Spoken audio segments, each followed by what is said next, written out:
We're here with Rahat Ahmed and we are going to ask him some interesting questions. Hello, I am Priyam from Centrist Nation.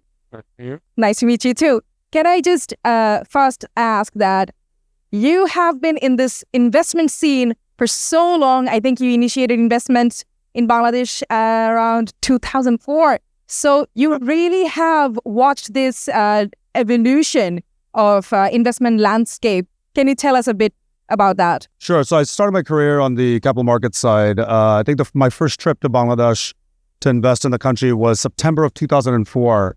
I came here, met with a bunch of businesses trying to see if the stock market was viable.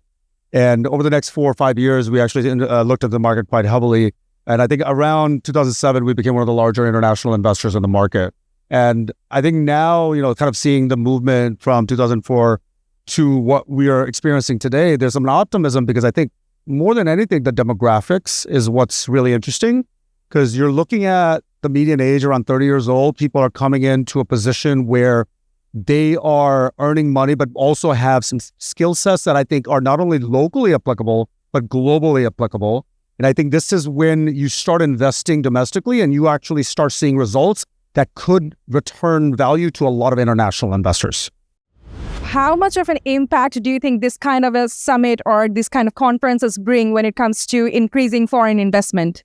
Well, I think it's very important to present the country in a certain context. So I think one way I can say it is there needs to be a feedback loop of what investors want and then packaging opportunities for those investments. So I think one of the things that we've had historically, which has been problematic, is we kind of assume this or that, or we look at what some other country has done and assume that's what other investors want. But the reality is most investors are looking for a risk-reward maximization. So that means if they perceive Bangladesh to be riskier, they will want a different package than a country that they deem to be less risky. And I think we're getting to that point, especially with events like this, that are helping us get to that destination. When you're attending events like this abroad, you're basically representing Bangladesh and the investment scenario here. So what are some of the misconceptions or preconceived notions that you're trying to break? I think, honestly, one of the biggest issues is people just don't know about Bangladesh, right? Our branding globally has not been particularly well. I think they may know us as a flooding country or, garments place. The reality is, and I got to be honest, this is the most important thing that we do not value quite often. Food, film, music, our culture is equally as important as the capital. I think the best way I can put it is think about Korea, right? Korea in the 80s, 90s, cheap electronics. Now, Samsung TVs cost as much as Sony TVs. But more importantly, when people think of Korea, they think about K-pop or bulgogi or something else or Parasite. That association actually increases the value of the country's brand. And so I think I'd love to see these two things in parallel, not to mention just better graphic design. That is such a unique answer because whenever we ask about investment opportunities and all these factors, nobody actually mentions the culture of Bangladesh, and that is something we can export and help represent Bangladesh worldwide. Can you share with us any of your ongoing projects that you are excited about? Sure. I mean, look, we've been investing very actively in the startup ecosystem for the last 5 years. We've got a couple of companies that I'm really excited about. I mean, one that I'd love to talk about because I think he's been going kind of, very, very, very fast and very well. We have a company in our portfolio called Chico that I'm very excited about. And I think the reason this company is so interesting is, the CEO was passionate about education, parents or professors. So he came back after 17 years in London with this intent to help the country. And what it really comes down to is that education allows for everybody to live better lives. And in this scenario, it's practical education. What I really love about part of what they're doing is they're doing a lot of exam preps, right? So in Bangladesh, it's, I'm sure a lot of is parents will go and get all these teachers to make sure the students can get into IBA, get into NSC, get or whatever. What this technology does, this is just one of their products. You can have a kid in a Gram who doesn't have access to any of this. They can get on the app and prepare for an exam without having that person available. And so that democratization of technology to actually educate our people, that's not just about making money, that's actually making the country better.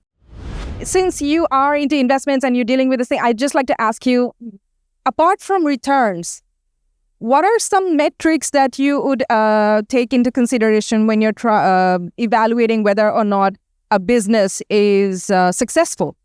I mean, honestly, it comes out to the founder.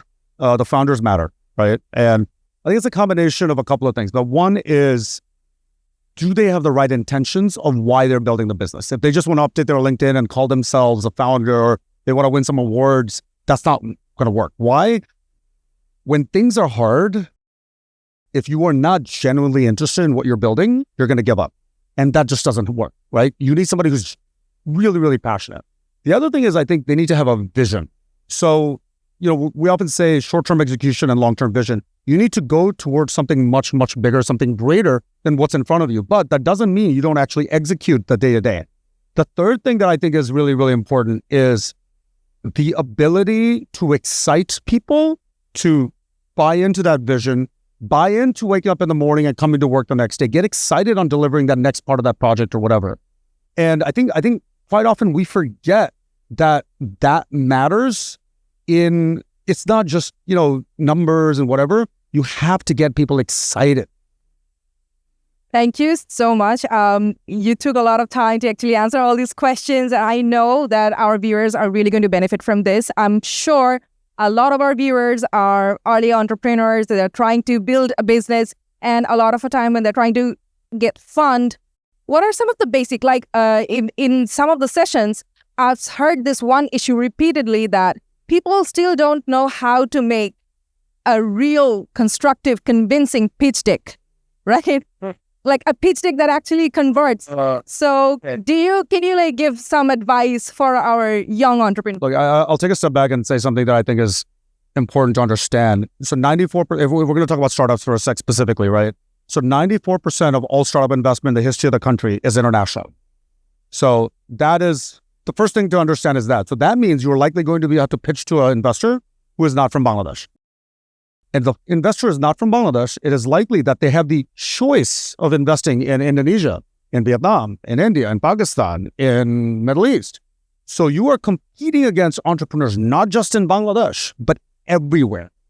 Because of that, you cannot take shortcuts. You have to stop, saying, I'm really good because I won an award. Local awards don't mean anything. Are you as good as the entrepreneur out of Vietnam, out of Indonesia? That is what's important. So whether it's a pitch deck, whether it's just basic communications, showing up to meetings on time. Hey, you know what? It's Dhaka. There's a lot of traffic. If you're running 20 minutes late, just send a message saying, I'm running 20 minutes late. These are basic things that are not being taught in our culture and our systems that need to be upscaled, upgraded, if you will, because that is how we start competing on a global basis. I think it needs to be reminded that capital is globally competitive, right? You have to be as good, if not better, than whoever else you're competing against. Thank you. I think at least hearing from you, that should give them a guideline on where to start and what to work on. Thank you so much, Thank you. Mr. Ahmed. Nice to meet you.